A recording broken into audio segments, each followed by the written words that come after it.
Hello YouTubers, RogueMonkeyJr here. So Battlefield 5 changed a lot of things from its predecessor Battlefield 1. From gunplay to squad play, it has loads of new mechanics and changes. So here are my top 10 tips for newcomers to the Battlefield franchise, or even for you veterans out there who might have missed a few. So to start off, when capping a point, the distance you are from the flag itself actually affects how fast you will cap said point. Getting as close as possible while keeping a decent amount of cover will allow you to take control quicker than if you were hugging the edge of the cap radius. Of course, the more players on a single point capping it and the closer they are to the flag will make your team take control even faster. While on these points, if you are low on ammo, you can always look for a resupply and healing station on the point itself or in close vicinity. These stations are usually pre-built in your uncap, so when getting on a point, make sure to build them to restock your ammo and health.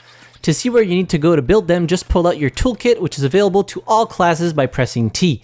This will also allow you to build fortifications and even rebuild broken bridges on maps such as Rotterdam and Hamada, to name a few, to give free passage to tanks that would otherwise be stuck. Each class in Battlefield 5 spawns with a medical pouch, allowing them to heal themselves when they are far away from friendly medics or healing stations.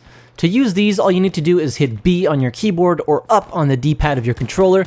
These will get you back up to full health, and you will resupply the medical pouches the next time you use a healing station or a medic heals you.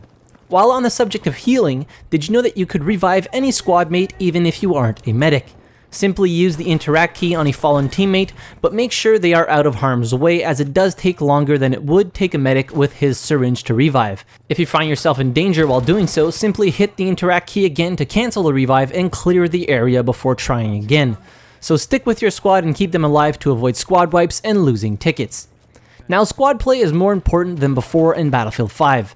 In fact, the more you play together and follow orders given by the squad leader, the more he will get requisition points, which will grant him some reinforcements for the team.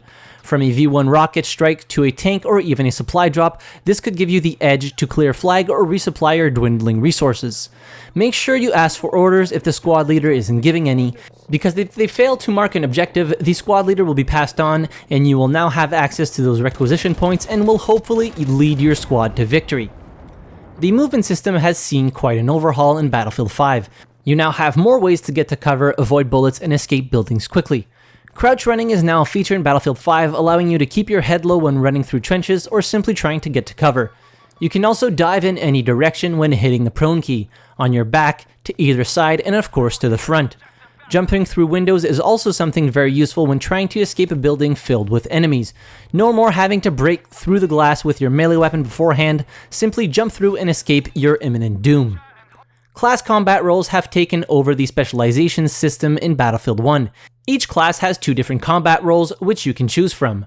All you have to do is either go to your company, select a class, and click on the very top rectangle in the class customization screen, or do it in-game between rounds. Choose the combat role that best suits your playstyle. You can also upgrade your weapons when leveling them up, from less horizontal recoil to faster ADS time. This can also be done in between rounds or by going to your company by hitting the customize button on your weapon. After leveling that weapon to level 10, you can choose to reset this tree and choose something else with no extra company coin cost to you. Something else that Battlefield 5 added that we haven't seen before is bullet penetration.